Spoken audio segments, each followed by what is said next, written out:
KLEK LP Jonesboro, the voice of Arkansas Minority Advocacy Council. It's now time for Community Conversations, a program focusing on the people working to make the Jonesboro community a better place, while offering viewpoints from all sides of the issues. The views expressed in this program are those of the participants and do not necessarily reflect the views of KLEK 102.5 FM, the voice of Arkansas Minority Advocacy Council, or our underwriters or sponsors. Good morning, everyone, and happy Monday to you. This is Community Conversations on KLEK 102.5 FM. I'm your host, Quabila Harden, along with Ms. Micah Simone. Good morning. Good morning. And our very special guest, Mrs. Chocoletta Simpson from Arkansas State University. Good morning. All right, so what is the exact department that you work under? The office is called the Office of Affirmative Action, but Okay. I'm actually under Human Resources. Human Resources, Yes. okay. And so today we're going to be talking about the Title IX mandate and sexual discrimination in the workplace, and more specifically how Arkansas State University handles that issue. So before we get into that, since this is your first time here, can you please tell our listeners and viewers a little bit more about yourself? Oh, I wasn't expecting that. So, my name is Chocoletta Simpson. I am originally from Poplar Bluff, Missouri. Okay. I've migrated to Jonesboro, what I feel like is a very long time ago, probably 2008. And then I was enrolled in Arkansas State University for my undergrad and graduate, and just kind of stuck around. I've been with the university, whom I absolutely adore, for almost over a year now. So Okay. it's a year and some change. Okay. Well, thank you so much for that. I'm sure the university is very blessed to have you as part of their staff. Oh, I hope. All right, so how long have you been working with this program? Since I've been in this department. Yes, since I've been employed Okay. at Arkansas State University, which is pretty much last year, February. Okay, now let's get into talking about Title IX. Like, I found out by way of thought I was looking for that, and ran across something else. There's a lot of different title number mandates or Yes. different things on Title campus. 4, yes. Okay. Title 7, Title 9, yes. Okay, so There's several.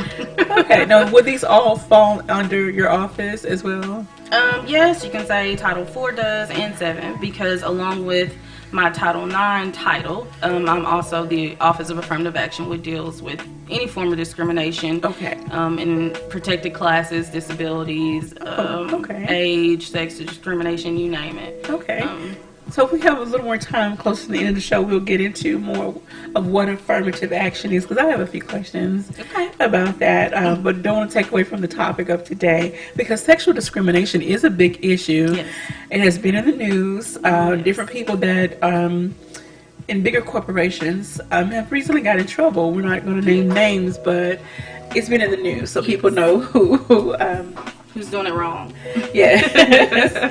And so women, and let's clear up one misunderstanding. You know, some people think only women get harassed, but men can get harassed as Yes. well.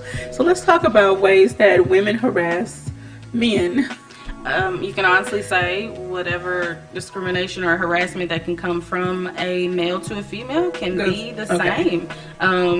I mean, there's statistically, when you're talking about data, I mean, yes, it's normally, I guess, women directed at women, Okay. but women can direct it at men. I've seen, rape, there's harassment, there's just all forms of the same thing you can get from a man to a woman. And I never, you should always be open to that. It's not always just a man harassing a woman or raping a woman. It's vice versa. Okay. Since you've been in this position, have you had to oversee many investigations or allegations? Yes, we've had, several on our campus. Okay. I don't think that's a secret. Okay. But yes, I've overseen several. So this includes students as well as faculty? Yes. Okay. So pretty much everyone on campus, if you Okay. were involved in, witnessed, or even if you're off campus. Title IX just really applies to everyone. If you're a visitor on our campus and you were harassed, if you're a student, if you're a faculty member, if you're a staff member, you would still report it, and we would legally have to investigate. And we do, because we care. That's one thing I can say. I know you mentioned in the news there's a lot of universities that have been in the news for bad reasons, but Yes. I can honestly say Arkansas State University cares, and we do it because we care. Okay. And that's why we do what we're supposed to do. Okay. Did you have a question? As a follow-up question, I wanted to know how far along from the incident to the report does it have to be before it's not valid? I like to say there's no timeline. In our policy, you'll see that we like for you to report within 60 days. But let's say it happened last year, last semester, there is no deadline to report. We would still follow up. Okay. And what if these students, say for instance, went to the same school but weren't on the campus that they were filing the report on? How does that work? That's okay. So as long as you're a student, let's say you went to ULR and you were raped, you would still report to our campus because we can still help you with resources as a student. And that's honestly with anyone. Like I said, if you're a visitor and it happened on our campus and you're not A-State affiliated in any way, we would still investigate. Okay.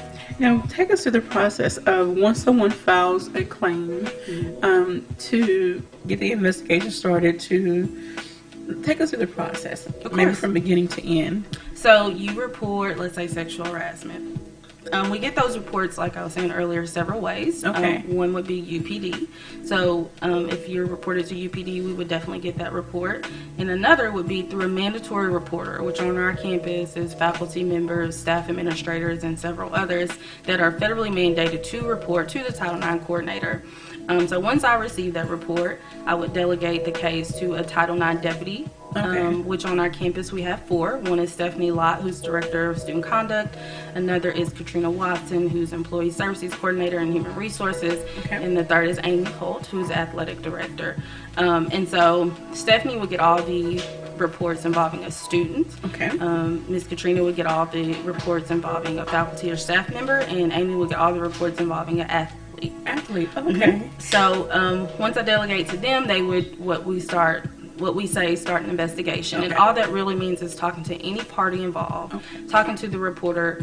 And I also failed to mention we have Res Life, and we get a lot of incident reports that way that we would also investigate. Okay. So let's say you're an RA and you reported it, you would submit an incident report, and we would follow up with that report. That usually that goes to me as well, but it's pretty much a conduct thing. Okay. And so once we delegate to those individuals, they talk to everyone involved, receive any type of statements, any information or evidence that we can to determine the proper resolution.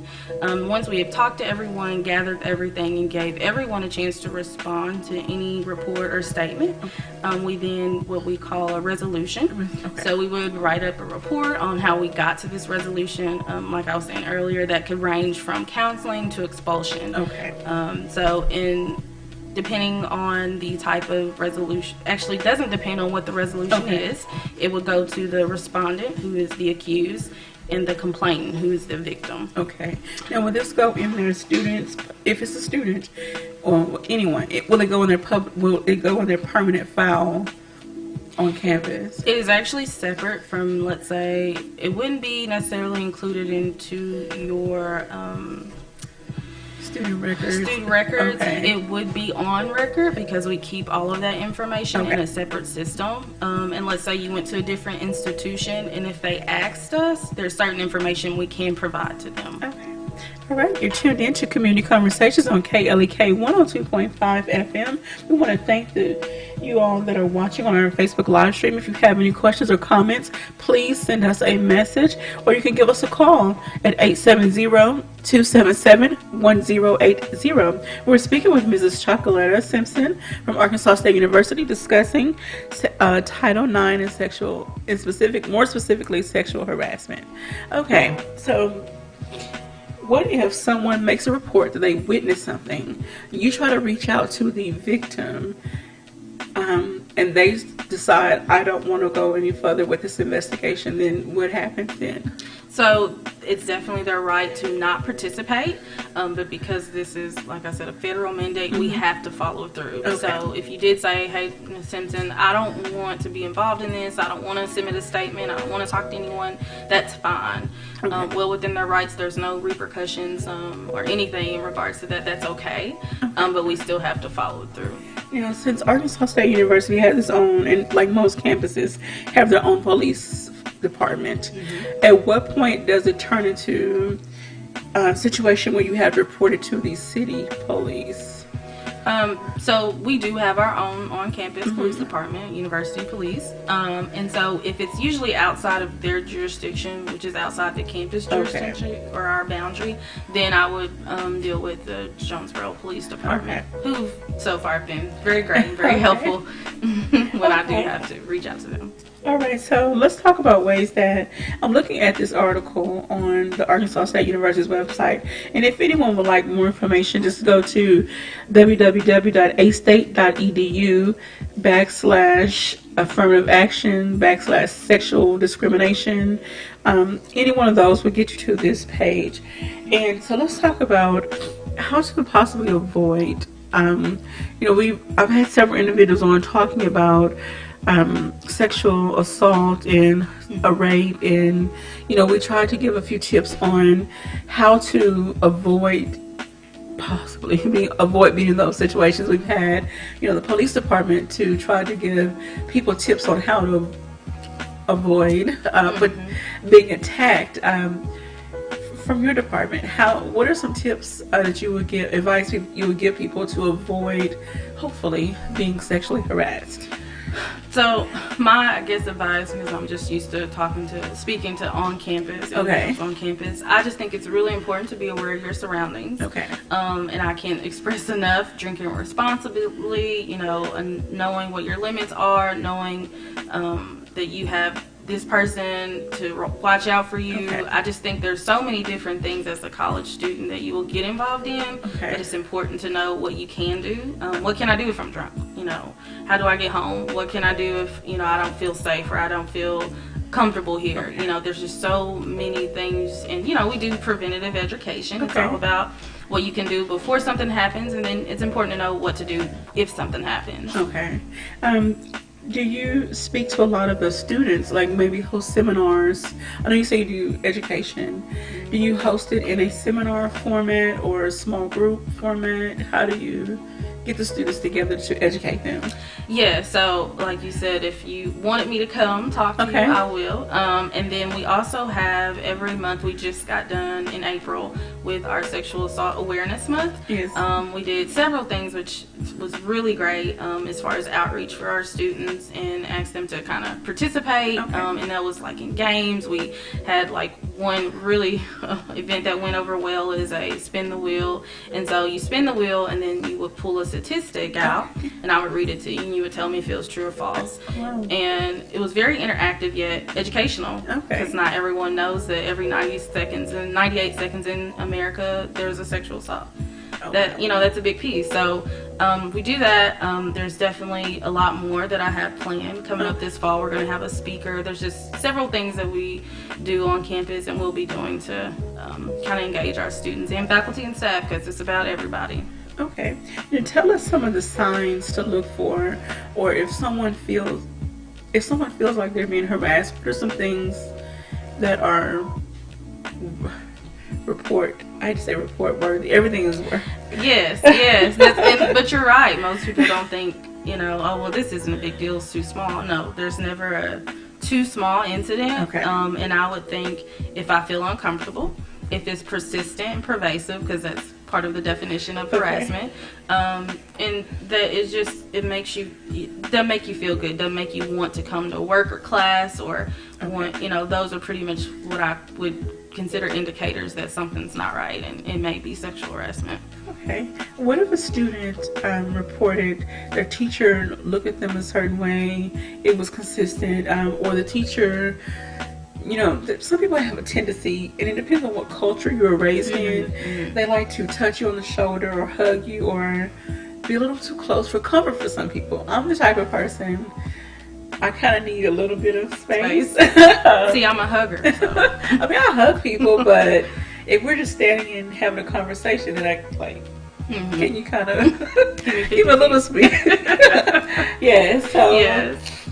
but there's some people that like to squeeze your shoulder or rub your back, and everyone is not accustomed to that. They don't like that. So, would those be considered?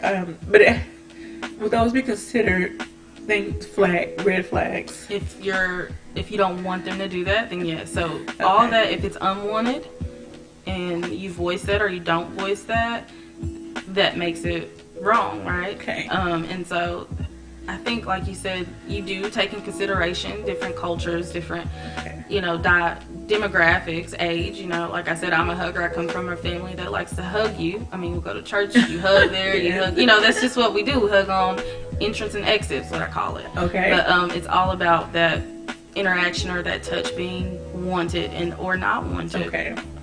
Now, have you ever had a case, a report where a teacher really got out of line with a student, professor? Since you've been there, have you seen any of those reports? We've had several reports. I can't think of any that was just blatant. Okay. This was just out of line. And like you said, there's just so many factors that goes into those reports. Okay. What was happening? Where were you? What type of environment was it? Okay. There's just so many different things. But I, mainly, to be completely frank, it's mostly student on student. Student on student. Okay. Has there ever been, from your experience, even before you got to Arkansas State, any student on, other faculty, like a student, some female students become attracted to their professors, or male students become attracted to their professors? Have you ever had a situation, or have you ever experienced or had knowledge of any one of those? I have. Okay. I have, just to say the least. Okay. We'll just leave it at that. Yeah, that's all I can say. Okay. It happens. And I think that just speaks to, like you said, there's just different relationships and different things students expect out of relationships with professors and vice versa. So. Okay.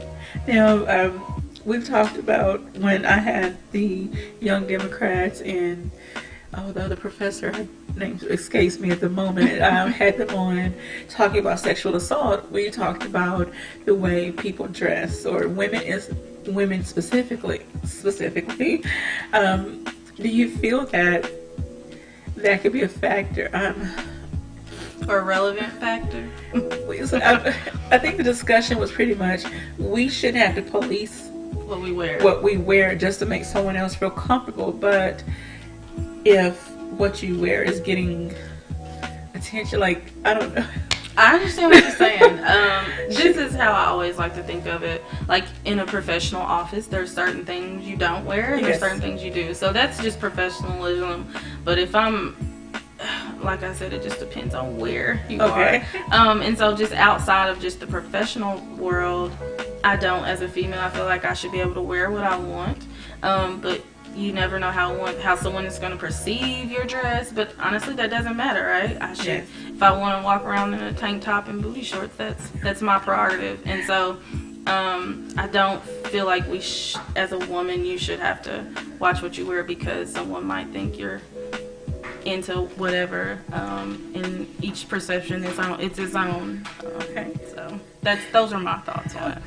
In your experience from being there, have you ever had a student that could not handle the situation, even after the report, investigation, maybe a resolution was submitted, they decided, I can no longer attend school, or I can no longer be here? Yes. And that, without even saying too much, it happens, and it saddens me because part of my job is to ensure that you're able to continue your education and feel safe on our campus.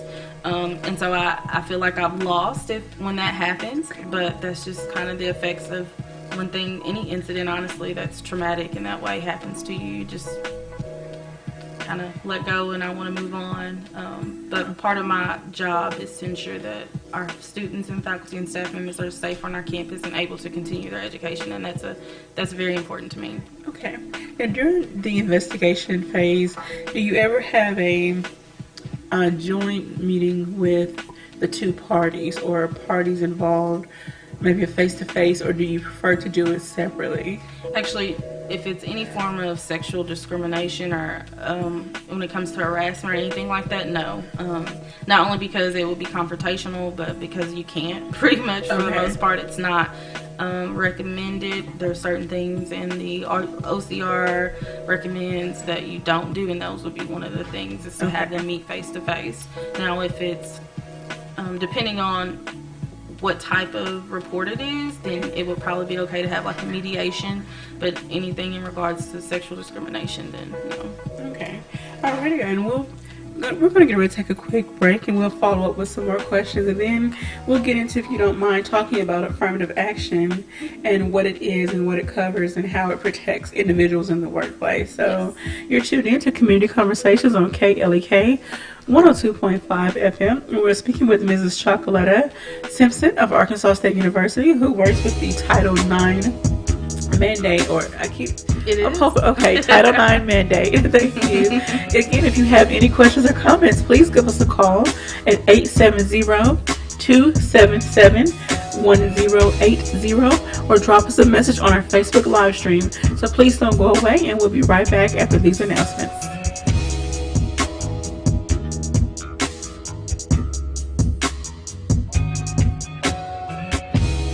You're listening to Community Conversations on KLEK 102.5 FM. We'll be right back.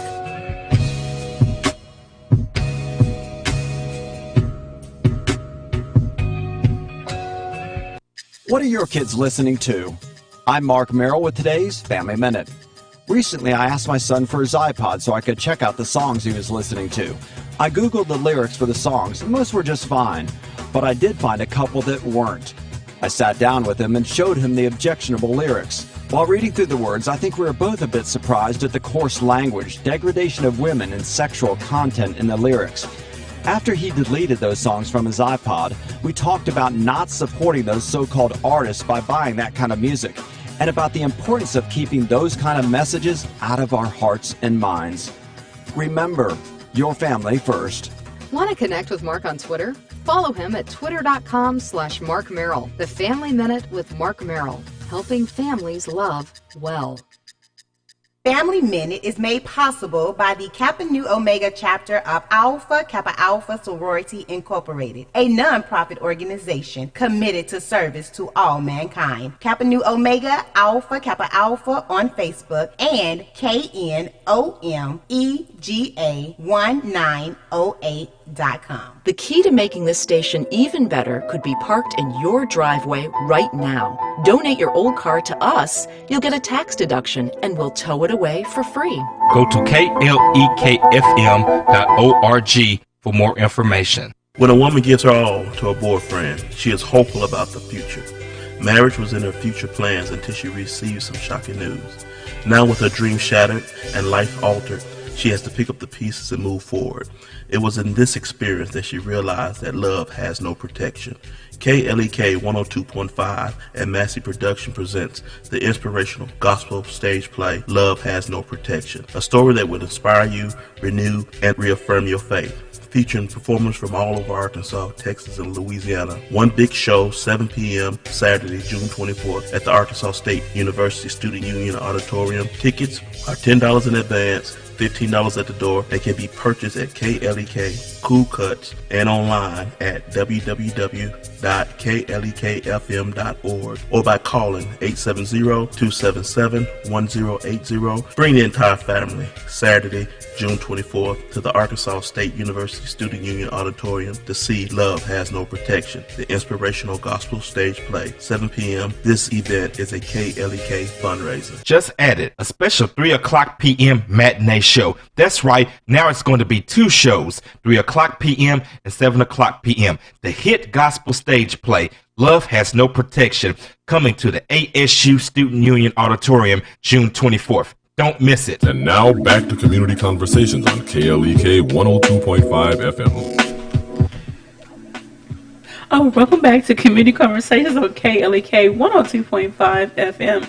I'm your host, Kabila Hardin, along with Miss Micah Simone and my special guest, Mrs. Chocoletta Simpson from Arkansas State University. The first part of the show, we have been talking about Title IX and sexual harassment from the reporting stage to the investigation stage to the resolution stage, how things work, who can make a report, who it involves, and how things are processed. Again, if you have any questions or comments, please give us a call at 870-277-1080 or leave us a message on our Facebook live stream. And so now we're going to switch a little bit and talk about affirmative action, because affirmative action is basically the umbrella over Title IX and some of the other things that fall in that department. I'm sorry, in that office. Okay, so please help people. I mean, many people hear affirmative action, they think, well, it's in essence, and I must say I have some distorted views about it. In essence, it's not forcing a company to hire someone because of their age, basically not discriminating against them if they're eligible for the job. Right. But sometimes it's almost like some people feel like it's give them this person a job because of their race, ethnicity over someone else, because the company doesn't want to get hit with a suit for discrimination. Help me out, please. No, you're right. I have some conflicting thoughts and views on this, so help me out, please. Yes. That's very true. Most individuals think of affirmative action that way. You know, you got to hire the black person or the Asian person or the minority just because you have to meet some quota, and that's honestly not what it is. Okay. Affirmative action is more about assuring that you pay attention to those applicants who are minorities, who meet those qualifications. Not that you have to hire them, but that you are reviewing them as equal as you are any other candidate. Okay. And so that's what that's really about. But most have that misperception that it's about you have to do this or meet some quota, and that's honestly not what it is. Because that causes a lot of negative emotions. I've seen a lot of responses to, Facebook, Instagram, Twitter, whatever, wherever people go and lash out. I've seen it said that I was passed over for a job because they had to hire this other person that may not have had as much experience or all the qualifications, but because the company didn't want to face a lawsuit for not hiring them, they passed over somebody that met all of their requirements. So I've seen that response before. But affirmative action basically protects an individual in a workplace from being discriminated against because of their race. Does religion, sexual orientation, things of that nature, age, disability, all that falls under affirmative action. Yes. And does it necessarily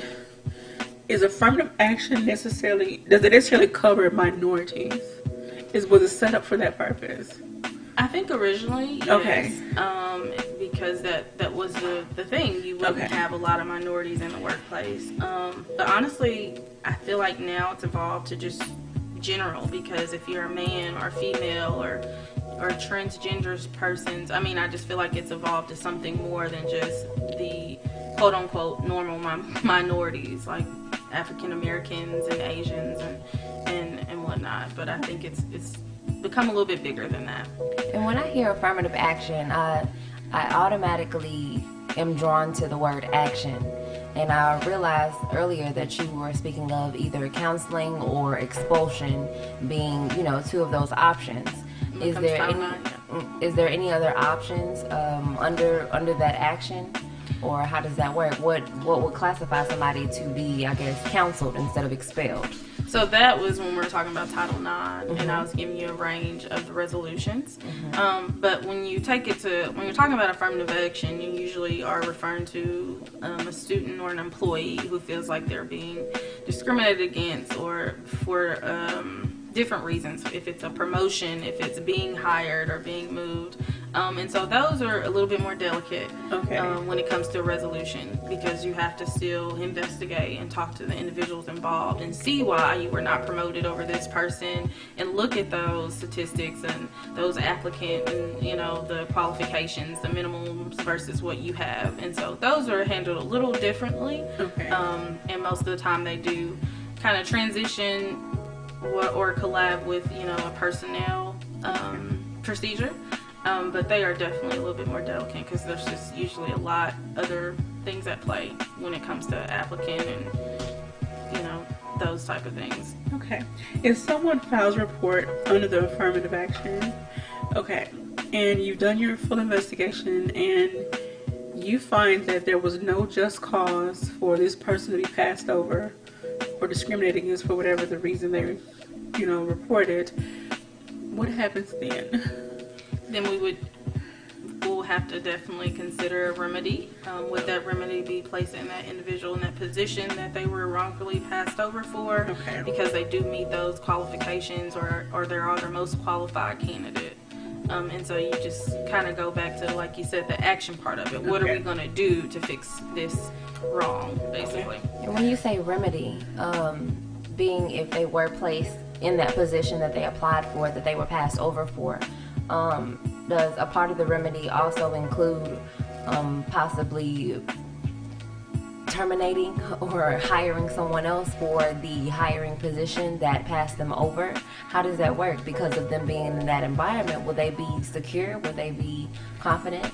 Right. Become hostile. Yes, we can, and that's why we handle them very delicately. Okay. There's, like you said, there's a lot of things you can do, but like you said, you want to handle it so that if I do place you in this position, this person isn't mad at you. It's not a hostile environment. You know, you're comfortable where you are. You don't feel like you're taking someone's spot or whatever that is. It's just handled very delicately. Okay. And each situation wants a different remedy or resolution.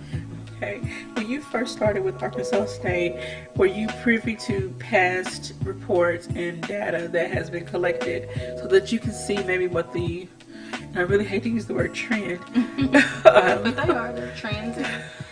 what the trend was before you got there? Yes, because I'm a researcher at heart, and because that's what they wanted me to do. To you're supposed to research and figure out what happened prior to you becoming in that position, and I did a very thorough, you know. And like I said, affirmative action also deals with the affirmative action plan that we have every year. That we definitely post. You can get that plan and you can see the results of, you know, from this year to this year, what changed demographically or what increased. And so I reviewed all of those plans and just kind of got myself familiar with demographics, statistics, you know, what we can do to better those things, pretty much everything. Which is still an ongoing thing. You learn something new each time. So going alongside that, whenever you were, I'm not sure how you got the position, if you were approached, if you applied. Oh, you applied? So have you ever dealt with a situation where you needed affirmative action? That's a good question. Maybe someone that was there before you that maybe applied for the same position. Before you got into this position, were you already employed with Arkansas State University, or did you just you came in from another agency? Mm-hmm. I actually came from the city of Jonesboro when I got this position, and I applied just knowing what Title IX and affirmative action was. That kind of spoke my interest. Okay. And I am an MPA graduate. Okay. And so any public entity, and as far as administrative role, was something I feel like I'm trying to do. Okay. And so that's how I got into applying and seeking this position out. But when you ask me if there's an incident I feel like I needed affirmative action, I can honestly say no to that. Okay. As far as I know, unless has it been brought to your attention? Yeah, unless it's been brought to my attention, I can honestly say that I haven't needed that. And I know I'm not on campus, but from what I can see from the outside looking in, Arkansas State doesn't have a lot of incidents that occur. If they do, they don't make this. whoever is in charge of those different departments and handling those different issues obviously do a really great job from them making the mainstream news. If something makes the news, then, like you said, it's something that's probably handled by the local law enforcement. But other than that, Arkansas State we don't see a lot of reports about things that happen on campus. There was some issues at other colleges concerning some discrimination.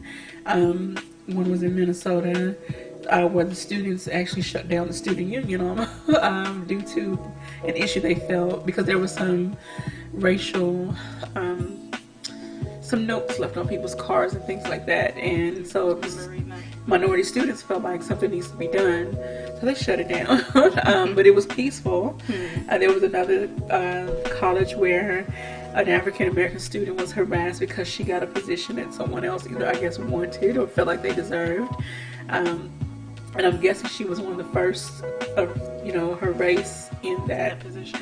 Yeah, so there was some emotions that came about, and so things happen. So, but we don't hear about that type of stuff at Arkansas State University. So I must give applause to you all for handling whatever issues do arise in a timely, professional, quiet manner. Because all things are public knowledge, and they should not be displayed in the Sun or on the news. Yeah. And I really think that speaks to just the culture at Arkansas State University.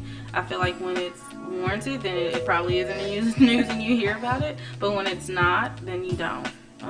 And I think that probably comes before I got here. Okay. I try to make sure we keep those things confidential that are, but I think that just speaks to them because they're professional and they know how to handle things appropriately. Okay. Now, when a report, just say sexual harassment or say discrimination report is filed, okay, let's just say it's filed on a professor, other faculty member. Now, does that report go into their permanent employee file and follow them wherever they may go? Remember how I said sometimes when we have a report, they kind of transition or collaborate with the personnel procedure? Yes. In that case, if it does turn into something more of a personnel matter, then yes. Okay. But if it's just Title IX, then no. Okay. Alrighty. So what are some other, I'm looking at this page on affirmative action, and there's a section that says Section 402, Section 503 of the Rehabilitation Act of 1973 prohibits discrimination based on disability in federally assisted programs and requires affirmative action to employ and advance in employment qualified individuals with disabilities. Yes. Have you experienced any reports or cases concerning individuals with disabilities? When it comes to discrimination, no. Okay. Mainly the reports I get in regards to disability is more of an accommodation request. Okay. Because the office handles any type of accommodation in regards to disability for our employees. Okay. So, for example, if you were blind and you needed to see different things and there's different equipment that we could possibly purchase, and you would pretty much we would document your disability and kind of document what we did to help you do your job, because we have to do that. Okay. What if someone needed a service animal for whatever reason? Before they either say start a school or start an employment, will they have to go through a long process to get the animal approved to be on campus? So the truth about service animals is that I can't make you have your dog trained. Okay. We actually don't ask for any documentation of a trained animal. The only documentation we ask for is a pretty much documentation that says that you have to have a service animal. Okay. And then now how that also works is, you can't have a dog that's disruptive to our environment. So if you're in class and a dog is growling at people or anything like that, then those, we can, I think legally we can ask you to not bring the dog back to our campus. Okay. But we don't ask for any documentation outside for the service animal. We just pretty much ask And there's only several things you can ask legally for a person who has a service animal. For instance, you can only ask them, what service does this dog provide to you? You can't ask them what your disability is and why you need one in that regard. Okay. So I would have to say those are handled very delicately as well. Yeah, we just recently had that guest on the show, so I could tell us about that. Okay. And then in Section 402, Vietnam era Veterans Readjustment Assistance of 1974. Why, in particular, the Vietnam era? Like, why is that one specifically laid out in this? And that's mainly in regards to our veterans, and just as well as disability. So you can disclose or not disclose that you're a veteran or a disabled person in your applicant data, and that's pretty much anywhere. Or you can do it on the back end. So once you are employed, you can disclose those things. We actually legally part of the affirmative action plan. And actually, I think it's actually separate from that.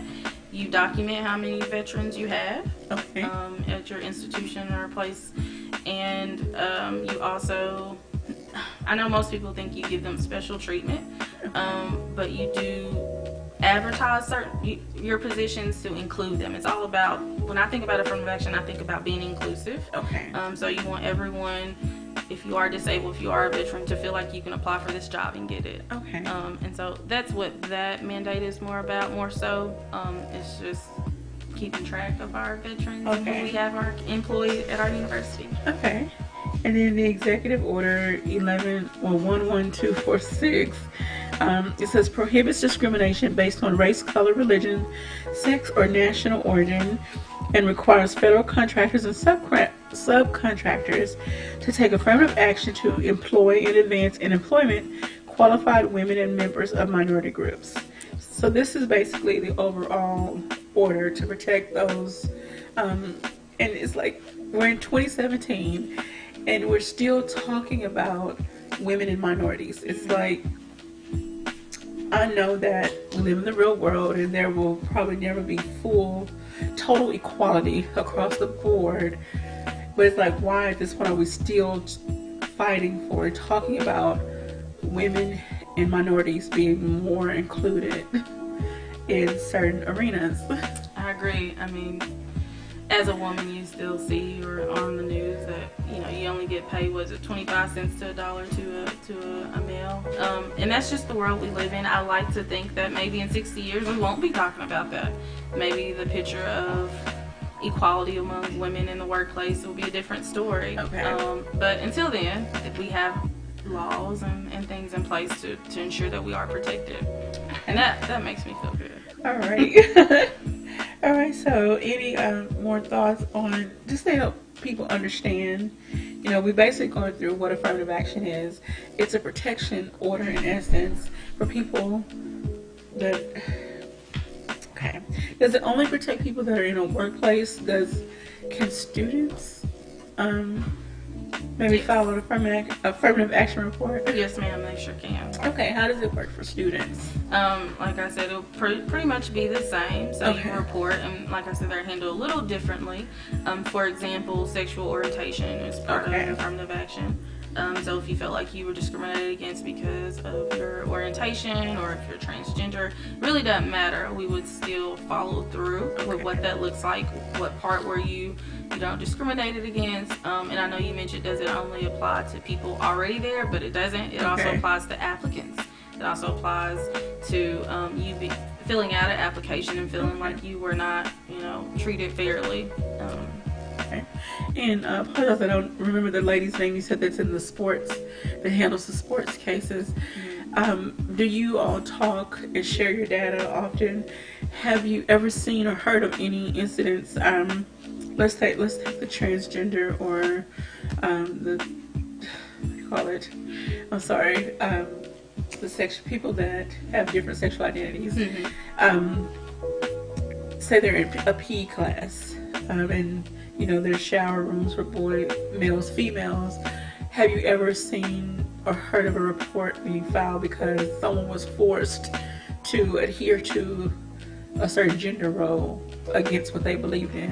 Right. I have not, and I know you asked, do we communicate? Yes, we do. Very much so. I feel like I definitely have a very open dialogue and form of communication with the deputies, Title 9 deputies, as well as the administrators. And so I'm pretty sure all of them, if not everyone on our campus, would know you can't force someone to do anything or conform. We definitely are, like I said, inclusive. And so if you tell me that you only identify as a female, but you are biologically a male, then we accommodate that. That's something that we've done, and I know that we've done. So when you say accommodations, I guess I should wait until we come back. All right, so we're going to take a quick break, and you're tuned in to Community Conversations on KLEK 102.5 FM. If you have any questions or comments, give us a call or drop us a message on our Facebook live stream, and we'll be right back after these announcements.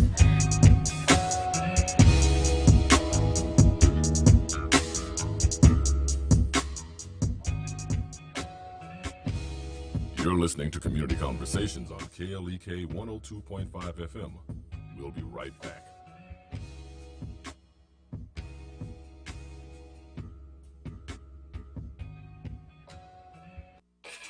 We're back with Money Matters. I'm Alfred Edmond Jr. Divorce is a difficult and challenging transition that many people go through. According to the Center for Disease Control and Prevention's National Vital Statistics System, 38% of all marriages in 2014 ended in divorce. While the dissolution of a marriage is hard for both men and women, research shows that women fare far worse financially. Black Enterprise Senior Personal Finance Editor Stacy Tisdale reveals key pitfalls that women need to watch for in divorce. The first is letting your emotions determine your path. Money is always emotional, but divorce amplifies this reality many times over. Do not, for example, get overly anxious to get closure. Rushing into a divorce settlement because you just want to get it over with can spell the difference between a secure retirement and a strained one. I'm Alfred Edmond Jr. for Money Matters, a product of American Urban Radio Networks.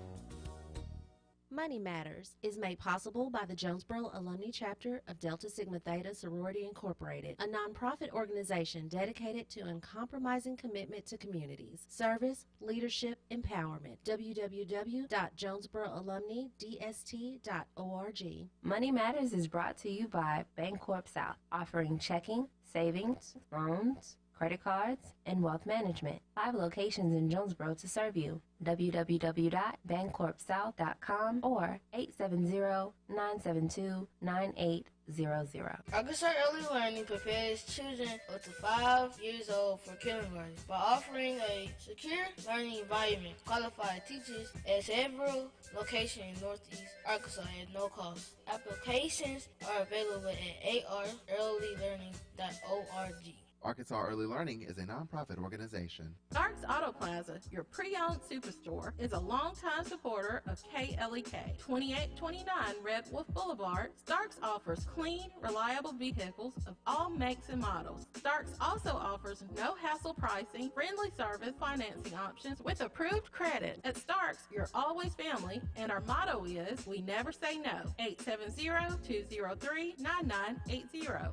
StarksAutoPlaza.com. Did you know KLEK has a brand new streaming app? That's right, you can listen to KLEK 102.5 FM anywhere in the world. The app is available for all Android phones and tablets, as well as iPhones and iPads. Just search your app store for KLEK and download the KLEK app for free today. And don't miss a beat of the education, entertainment, and empowerment on KLEK 102.5 FM. And now back to Community Conversations on KLEK 102.5 FM. All right, welcome back to Community Conversations on KLEK 102.5 FM. We're speaking with Mrs. Chocoletta Simpson from Arkansas State University from the Office of Affirmative Action, and she handles the Title IX Sexual Harassment Mandate. And I can't thank you enough for coming and sharing this information with us and our viewers and those of who are watching on our Facebook live stream. I feel like we've asked you a whole lot of questions, and I hope that we've covered pretty much everything. We just want people to really have a deeper understanding of what affirmative action is. And thank you, because I had, like I said, some conflicting views, and understand what Title IX is and how to file a sexual harassment report.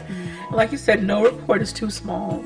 If it makes you feel uncomfortable, in the situation you just don't want to go to class, or you don't want to be around this person, this organization, whatever the case may be, file the report and see where it goes from there. Yes. Okay. Are there any follow-up, final thoughts, you would like to, or maybe reiterate?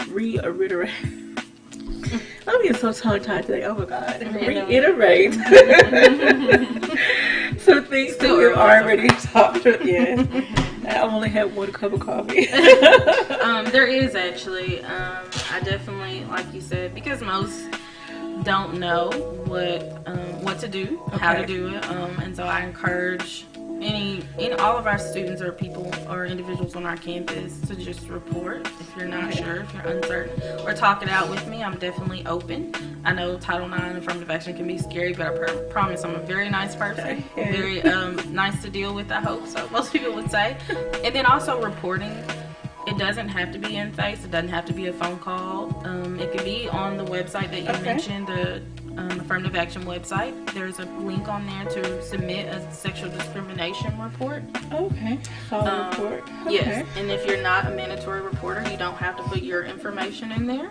So you can submit anonymously. Okay. And so I always like to keep those options open because not all are comfortable, like you said, with reporting anything. Especially if it's happened to you or if you've been involved in it. Yeah, and because sometimes if an incident happened to you and you talk about it again to someone else, now you really have to deal with it, and then it becomes more, you become more aware. It's like the focal point of your day, your life. Like, this thing happened to me, now I have to really address it and deal with it, because then you're going to have people coming to you asking more questions during the investigation process to try to get to the bottom of what really happened. And most individuals, they either want to suppress it, pretend it didn't happen, and just get on with their life, but at the same time, that's not always good because the issue is still there. It's a matter of how you deal with it or don't deal with it, how it affects the rest of your life. Have you ever encountered someone that, I'm going to say it was a traumatic, horribly traumatic situation, but it was a serious enough situation where you suggested, okay, you need to go to counseling, now? Counseling, like as I mentioned before, is definitely a resolution most of the time, especially when you're talking about sexual discrimination and reporting and the complainant or the victim. We definitely encourage them to use those resources. But because like you said, you may be fine now or think you're okay, but you don't know how that's going to affect you for the rest of your life. And so that's why it's very important to me that if it happened on our campus or not, that we report things, because for one, we still will follow through, but you just never know what you need to help your student or that individual involved in that particular incident. Okay. Now, I wanted to just kind of tap into just a little bit of a social thing that's going around. It's called 13 Reasons Why. And have you watched it? It's very moving. Okay. And this kind of just reminds me of some of the things that she could have done or the steps that she could have taken. And by any means, I don't want anybody to go through something like that alone. Yes. And the bystander piece and that show is huge too, which is a huge deal. Period. Exactly. It's just another show called Bystander. No, bystander intervention is just when someone is aware of something. Just like we said, you can report, but if let's say your friend got raped and you see them struggling, you see them having issues, you see that something is wrong, you can report that. And even if it's not because they want to follow through with an investigation or a criminal investigation, it's just because you want them to know that you don't have to do it alone. There's resources, there's counseling, there's advocates, and that's a big, huge piece. So that bystander intervention is just someone who's kind of on the sidelines, a bystander who can intervene and help. Yeah, there was a similar. Did you ever watch the show The Quad? I haven't. Is it good? It actually the season is over, but I'm on Underground right now. Okay. I'm tired. The Quad is a college-based sitcom, and they had a storyline going where one of the girls got drunk at a party, and of course, there was some video that surfaced, and luckily the campus had security cameras, but you still don't get a clear view of what happened before and after. You see a moment in time, and so it transpired to, she eventually filed a report that she was raped or sexually assaulted, but it took a while, and then if it wasn't for her friend or roommate to really help her through the process, maybe nothing would have came out of it. She would have lived with the agony of that situation. And it's pretty deep because there's some other issues on, through the sitcom, but that was one of the biggest issues, was the sexual assault one. Yes. And then through her actions, she encouraged other girls to come through, and unfortunately, and I don't want to give away if someone wants to watch it, but the gentleman that was being accused, things didn't turn out as well for him. But anyway, I'm not going to give away what happened, but okay. Have you seen it? I have not. Okay. It's fairly interesting. So I think the most thing that stuck out the most to me on 13 Reasons Why is whenever one of the solutions he gave her is to wait until the gentleman graduated. What? And what happens if somebody graduates and now there's nothing that really can be done on that campus? We get that question a lot, and I would like to remind everyone, because we've had several cases where they've graduated. I wouldn't recommend anyone wait till someone graduates, because like you said, the resolution could be tied to their being there on campus, and when they're completely gone, then that changes. Now, although they may be gone as a resolution, depending on if it's warranted, then we can ensure that they don't come back to our campus. What happens? This is mind-blowing to think about. Someone, say in their senior year, committed a crime. I'm going to call it a crime. They may be a 3.5 student, on track to graduate, and the case is so severe that it warrants expulsion.